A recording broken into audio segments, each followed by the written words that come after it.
Alright everybody, what is the crack? It is Dylan from Mabfield here, joined by Jack again. Yeah, how's it going? So, got another episode of the Mabcast here. Track reviews coming right up now, so what have we got going on? First up, we've got Young Fella by Wax White and Granny.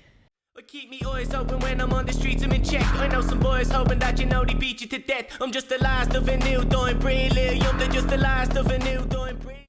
Yeah, I wasn't actually familiar with either artists or this track, but what did you think of it initially? Yeah, I think that this is the only song on Wax White's Spotify, but I thought it's good. Yeah, it's a really dirty, rumbling bass line that goes throughout the whole song, and they bring a lot of energy and playfulness to it, I think. I think the way like the beat like kicks it up a gear as well about halfway through, and then I think it's Granny cuts in and like goes. I just can't take it seriously when I'm saying Granny comes in like hard on the beat. She's come back from the dead. Yeah, some sick bangers. But like it was one of them things, kept the momentum going because it felt like it wouldn't be able to sustain it the whole way, and then it sort of took it up a notch. Yeah, well, it sort of like gets a bit like more and less intense at points, which does keep it interesting. I think the like drums is quite interesting as well. It's almost like a bongo sort of thing, like someone playing them with their hands, which is a bit more unique. The only thing that I would have said about it was that it was hard to differentiate between the two artists that were going over the beat. Like they sounded quite similar. Yeah, I think they both do bring a lot of energy to it, but there isn't much difference between them. Yeah, I agree. Yeah, the approach is pretty similar, but good track, and as always, it'll be in the description in the link below. Next one was one that really grew on us, I think, when we were looking at it. Got sent through by James Shannon, featuring Normac as well on it. Kosher. Had to put a foot down. Running was the start. I recorded that in P-Town. Wonder what I do now. Yeah, it's a really nice Eastern like warbling vocal sample that goes through it. I'm not sure what it's from. It kind of sounds like from like an Asian version of like Sound of Music or something. Yeah, Someone just like singing in the hills. But they make really good use of it. It stays pretty much throughout the whole track, but I think it's interesting enough that it doesn't really damage it. Yeah, and you were sort of saying about the transition between the two people. Yeah, that was great, and it really kept it interesting. And there's something really trippy about it. Like, it wasn't overtly trippy, the beat, but there was just something about the repetitiveness of it. Yeah, I think that transition between them is nice. It's got the movie sample in between, and then I think it's James Shannon that cuts in second, and he comes in really hard because you get that nice break in the beat. The drums are quite interesting as well, and not really anything like too interesting lyrically. I think there is a part with Normac just before James Shannon comes in where he slows his flow down. It's a bit when he's like, the boy that the boys all hate, and he's sort of talking about like fucking other people's girls. Yeah. That they should, pretty like, cliche stuff. they should talk to the girl instead of like having a go at him about it. But the part that he's talking about it, his flow it goes really well with the beat, and makes it a lot harder before that transition. Yeah, I think overall, like, the chemistry on both of these tracks we've talked about so far is good, where they come in hard at the right moment and they make use of the beat, like you said. Like, that's super important rather than just appearing on it and letting it take you for a ride, essentially. Yeah, I think it's also off Normac's EP. There's 3 other songs on it. It's called CR EP. I think it's supposed to be like a creep sort of play on words thing. This was the best song, though. But yeah, I had a quick listen to it. I haven't listened to it loads, but from first listen, I think Kosher was the best song on it, yeah. But I would check out the rest. Not that the rest of them were bad, but this definitely stood out to me. Yeah. Next one comes from Boy Wonder, someone that I've kept tabs on for a while. He's had a couple of tracks produced by LHK, featuring Denny Valentino, I think, on one of them. Challenge was a really good track. Yeah, he's had some bangers out, and he's got an EP coming up. I got demons running around me that I can't shake. I got niggas looking for me, live with high stakes. I got feelings for that girl that I just can't face. And this is one of the singles off of Demons. What did you think? I wasn't too keen on it, to be honest. I thought the vocals were sort of dime a dozen, not too unique. The beat is actually quite nice, I think, but the most interesting part about it is the lyrics, I think. We were listening to it a few times and trying to unravel what he's talking about, and it's like all about this girl that he was like in love with, and then it sort of distracted him from his goal of like being bigger in music, I guess, and then he left her, and then now that he's got a bit more money, he's worried that she's going to come back and sort of take it away from him. And although like the lyrics are quite clear and most of it, piecing all the different parts together was a bit difficult initially because it didn't seem like it all matched up, and trying to work out what the demons were and stuff, it was a bit difficult. But the more you listen to it and sort of fell into it, it became a bit clearer. And I think on the surface it seems like a pretty surface level track, but it does have a bit of a deeper side to it. Because it repeats that hook, and then at the start of the hook, he's really into her, he loves her, and then at the end of the hook, he's not into her anymore. Yeah. I think because it repeats that, it sort of ends up a bit muddled when you first listen to it. I'm not sure if that's intentional to sort of describe how people fall in and out of relationships and the sort of cyclical nature of them. But, it does make it a more interesting track, I think. One thing I would say is that out of the whole of his discography, this is one of the more forgettable tracks, I would say. And even though it does have maybe these different layers we're looking at it that we're delving deeper into, I don't think it has the replay value of some of his other tracks. No, and it's quite short as well, I think, which I'm pretty glad about. Yeah. If it was a bit longer, I don't think I would have been as keen on it. But yeah, I definitely think that people should look out for this EP because he's a super talented guy. He definitely knows how to ride a beat. He knows what beats work for him. He's got a really good ear. And I am looking forward to the other tracks that are coming out from him. Yeah, and the beat has a nice pitched up, almost garage vocal sample into it. The beat is good, actually. I feel like I'm underrating it a little bit. Yeah. But yeah, so check out Boy Wonder's track. It's in the description below. Next one was one that really grew on us as well. WTR.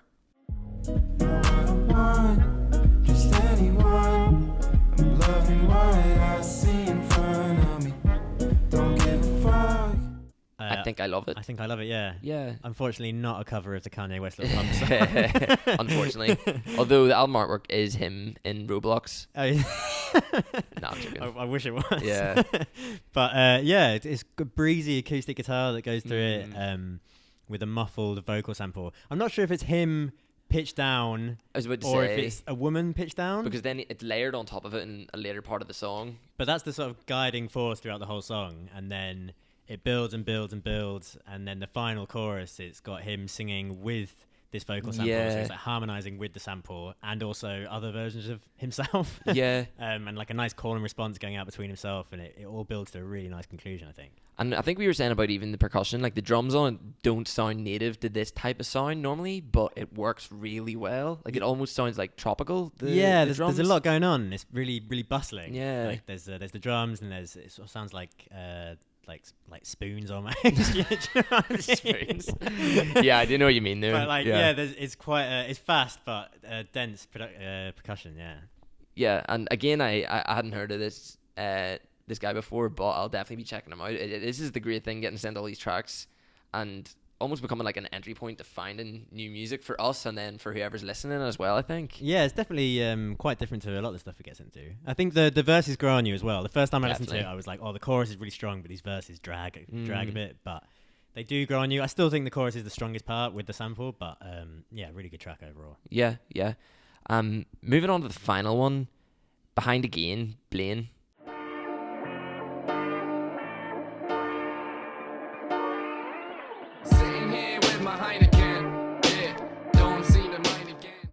What did you think of this one? I like this one, yeah. I thought I've also never heard of this guy before, but it uses this washed out, I think it's an electric guitar sample. It might be a synth, but it's really stretched out, like wobbly sample that goes throughout the whole song and like lurks underneath sometimes, then comes back into prominence, which gives it a nice groove, I think. The bass line is really good too, actually.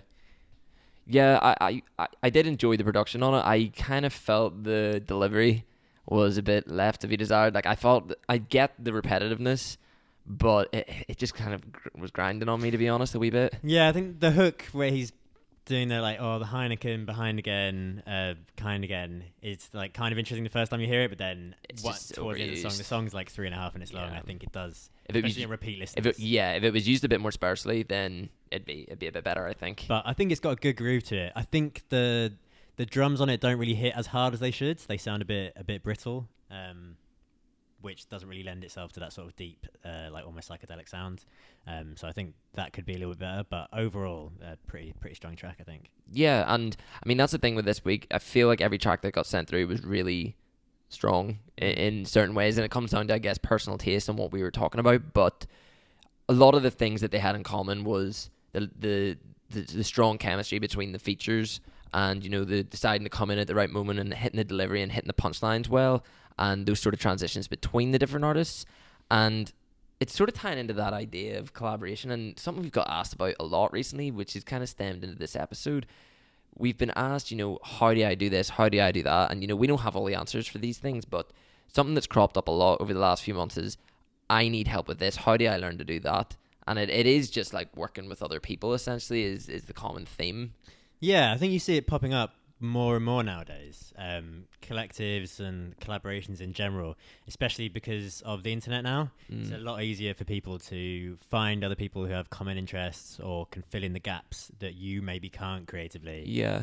And you don't have to be anywhere near them. You can even be in different countries. Yeah, it allows each person to specialize as well. Like, you don't have to stretch yourself too thin by, if you're a producer and a singer, for example, but you need some album artwork, you don't need to spend 9 months, perfecting your craft on Photoshop to be doing whatever it is. You can reach out to someone else who you can work with and produce some really amazing shit. Yeah, and it's cost effective as well, I think. Like if you're friends with someone and you're all working towards a similar goal, like you help me out, I help you out, then it's not a good thing, but when you're starting off, a lot of people do have to work for free or sort of do favors for people. Yeah. And when you trust that other person that you're going to get it back, then it works really well, I think. Yeah, it's a good way to grow and sort of learn your craft, isn't it, as well, because you sort of have the trust of other people and you haven't got the pressure of people paying for it, essentially, as well. You can make mistakes and there's no pressure because you're doing it for free and you're doing it for fun alongside other people. Yeah, you can learn from your mistakes and learn from the other people's mistakes too. So you don't have to both make the same mistakes, essentially. Yeah, exactly, yeah.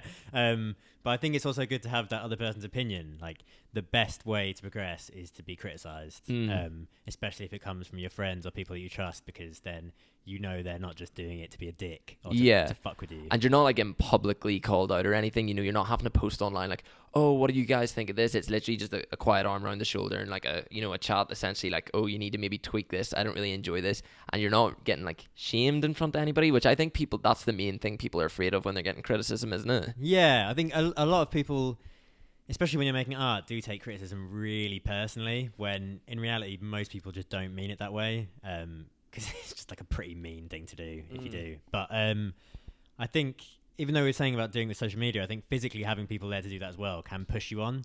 It's a lot of people just make music in their bedrooms, they're bedroom producers, and they can just sort of sit there and stew on something and then maybe send it to someone and get a message back, but it doesn't really make the same impact as having someone physically there being oh, this is good, this is bad. Yeah, and like you were saying about the whole geographical side of it not being as important, we look at Class Crack Collective, Class Crack Records, with Seabackle and the likes of Lacuna and Sheephead.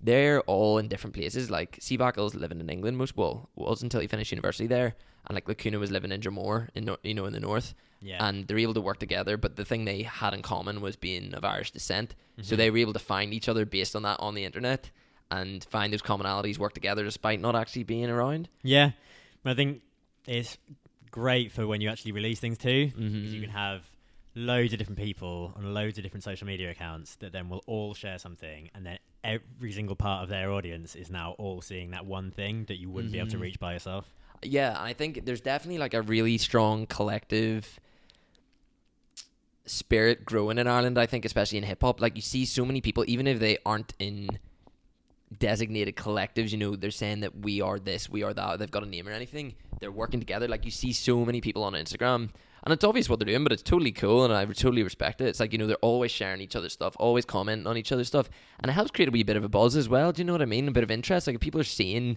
even small things like comments, you're thinking, oh, well, maybe I will check it out.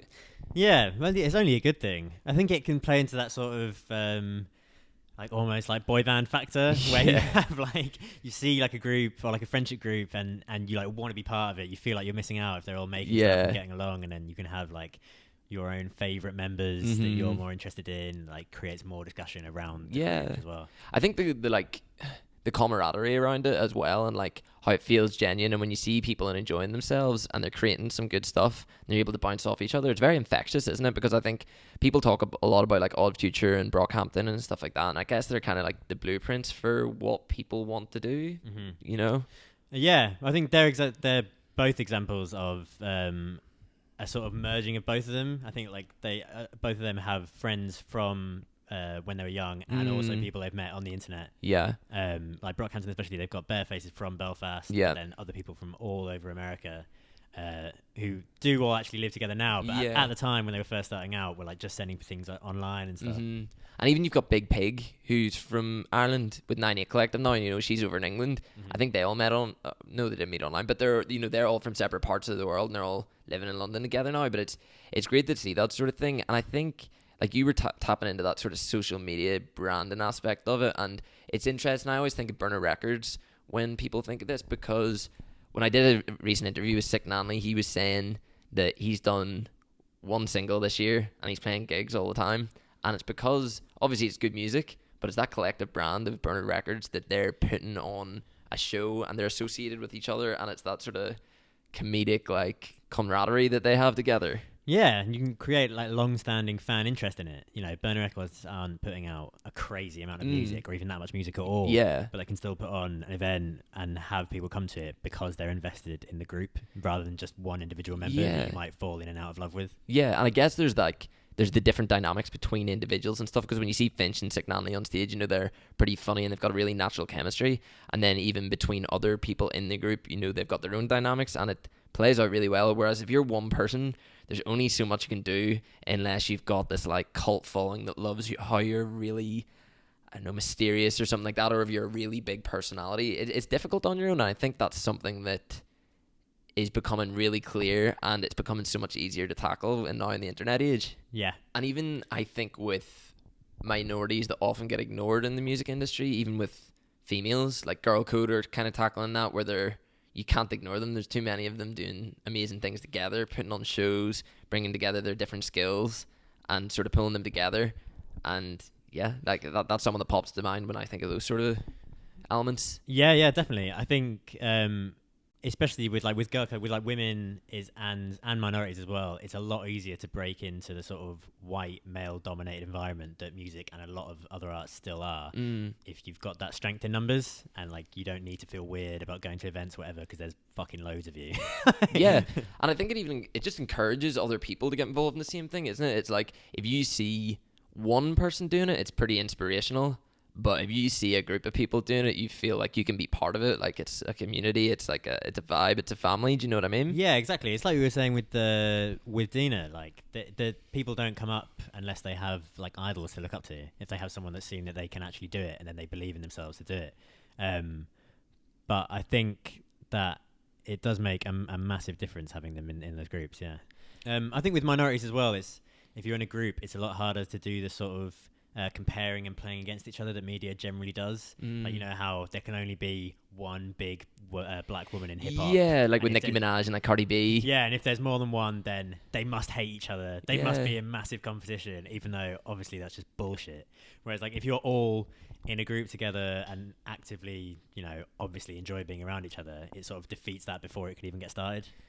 Yeah, and it's the kind of thing we always talk about. It's like one person getting torn down doesn't make you any better. Like having more people doing really well creates a more vibrant scene, creates more opportunity to enjoy different artists. It's all that kind of thing. It's only healthy, and I think it's a bit of a myth. Like a lot of the competition elements of things, you know, like people can coexist. You know, there doesn't need to only be one person. Yeah, I think it's like what Nilo was saying on Twitter when we tweeted out a question similar to this, where all music is collaboration, basically. Unless you're like somehow doing everything yourself. Yeah. Like collaboration generally pushes everyone forward and has been in music from the very start. Yeah, and I think it was Marcus Woods that touched on saying how it can improve your workflow as well. And even you'd said before there, you won't make the same mistakes as someone else and vice versa, because if I make the mistake, I'm going to tell you about it and then you won't do it. And with the workflow, you can bring your approach, they bring their approach, and you go, well, actually, this is a wee bit better. Yeah, definitely. I think... Well, I don't know about everyone else, but I always find I work better with other people when you have someone to quickly bounce off ideas and that stuff, and then you don't get lost in your own head. Yeah, I'm definitely guilty of that, where I'll go over and over and over something again, and you're only approaching it one way and you don't even realise, and you're sort of blinker vision, but then someone else comes in and just says something, and it seems so obvious, but it's only because they're looking at it from a different perspective. Yeah, you can become so demotivated about that kind of thing, especially creatively, where you just hit a roadblock and then you're just like, right, fuck this. Yeah, exactly. And it's just like finding people that you want to work with, that you work well with. It doesn't even need to be in the sense of a collective. You don't need to create this bigger body or bigger group to do what you want to do. It's just finding people that you work well with, and seeing people like Wongy who make stuff, working with Rickshaw and like Pat Lagoon, or you see, I don't know, like Seabackle said he's maybe going to do some stuff with Nilo. It's just like finding people that enjoy your sound and, you know, work well together. Yeah, I think it pushes everyone forwards, especially in a smaller scene like it is here. Yeah, I totally agree. And I mean, we were even teasing out the question, what are the best collaborations of this year? And it was making me think even ones I'd like to see. Some of the best ones that I'd heard were Out of Love by Amma and Nontus Magnus. Fire Track, we'd seen Rogan and Omega come together. It's seeing all these people come together. It just creates a totally different dynamic, and the best rap music has great features on it. Yeah, I mean, yeah, it's a genre that has always had features on, basically. It's part of the genre more than probably any other genre. Yeah, true. But yeah, I think it also helps like push people's sound. It's like the track reviews that we did last week where Leo hopped on. Yeah. Whose beat was it? It was... I can't remember, but it was a really hard beat and like way more aggressive than a beat that Leo would usually hop on, and it just like creates like another layer to his output. Yeah, and I definitely think it like challenges you in different ways as well and takes you out of your comfort zone, and you never know what sort of comes out of it. But collaborations I'd like to see maybe in Irish hip hop, I'd seen someone to tease it. I think it was Chris Cabs before. He had produced a track that had J Yellow L and Jafaris on it. I don't know if that's actually happened, if I just made that up, but in my head it sounds fire having J Yellow L and Jafaris Maybe on one you're just track. gonna will it into existence. Yeah, that's what I'm kind of hoping. Yeah, I'd like to see some more collaborations from some of the new school coming through, but I feel like it's going to be inevitable. And seeing groups like Rejects Media who are coming through, who are not just a collective of artists, but you know, you've got Ide, who's also a videographer, who's going to be doing some of their stuff. It's just so cool to see all these people come together, and you just know more. They'll create more output and quicker because there's multiple hands working on it. Yeah, definitely. I think it's only good for the scene.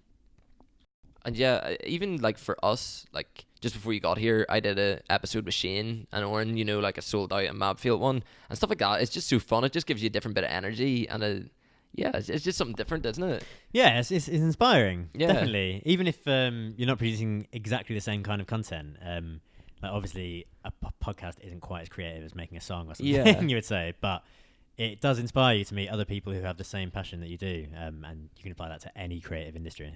100%. I mean, yeah, I think we can pretty much end it there. Got some really good tracks through today. Cool topic, talking about collaboration, and it's just those general ideas we want to sort of apply to Irish hip hop. You know, we talked before about singles versus albums, collaborations, and I know it's an obvious topic, but it's interesting just to delve into it and look at some comparisons of artists that are doing it well, and even some of the points that people are making. Yeah, I think it's something that we put the question out on Instagram where like, what was your favorite collaborations this year? And people were getting really passionate about it. Yeah, it's great to see. And I mean, 2020, I can only see it being insane because a lot of people are starting to establish themselves and getting their own output out there, and maybe seeing which artists who would stretch their sound a bit more, and people are feeling more confident working with other people. And I can only think there's going to be some pretty mad tracks coming out. Yeah, hopefully. Hopefully you get some collaborative tapes as well. That would be dope. Yeah, well, we've got the Green Diesel tape coming out pretty soon. Yeah, that'll be crazy. But yeah, we'll end it there. It's been Dylan. Yeah, and Jack. Peace.